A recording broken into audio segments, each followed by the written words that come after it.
սկսվեց նոյեմբերի 12-ին, երբ իմ փուչուրը որոշեց, որ ուզում է շուտ հանդիպել մեզ։ Մենք գնացինք Երևանի հիվանդանոց, որտեղ սպասում էր իմ բժիշկը Դավիթ Լևոնիչ Աբովյանը։ 2 օր լարված եւ անհանգիստ փորձում էինք երկարաձգել ծննդաբերությունը։ Բայց նոյեմբերի 15-ին Իսաշխար եկավ իմ հրաշքը։ Իրականում ոչ մի պահ չի կարող պատկերացնել, որ ծննդաբերությունը կարող է անցնել այսքան հեշտ, արագ, պարզ եւ ամենակարևորը այսքան ջերմ մթնոլորտում։ Բժիշկս նշում էր 3 կարևոր բան, որոնք իսկապես փոխեցին ամեն ինչ։ Առաջինը սենյակի ջերմությունը։ Սենյակը շատ տաք էր, չպետք է մրսես եւ անընդհատ ինձ վերմակով շատ հոգատար ծածկում էին։ Երկրորդը լռությունը։ Այնքան խաղաղ ու լուր էր սենյակում, որ ամուսնուս ընտրած երաժշտությունը հստակ կարողանում էի լսել։ Երրորդը լուսավորությունը։ Զարմանալի է, բայց հենց դա ավարտին հասցրեց ամբողջ կախարդանքը։ Սենյակում չկային վառ լույսեր, ինչպես ընդունված է լինել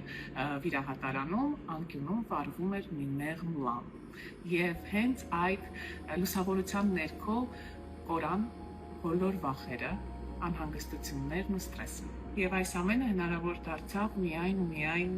ի շնորհիվ իմ բժշկի Դավիթ Լևոնիչ Աբովյանի։ Անսահման շնորհակալ եմ ձեր հոգատարության, ուշադրության եւ պարզապես լավ մարդ լինելու համար։ Դուք այս ճանապարհը դարձրեցիք խաղաղ, անվտանգ եւ գեղեցիկ հիշողություն, որը կհիշեմ ամբողջ կյանքում։ Շնորհակալ եմ։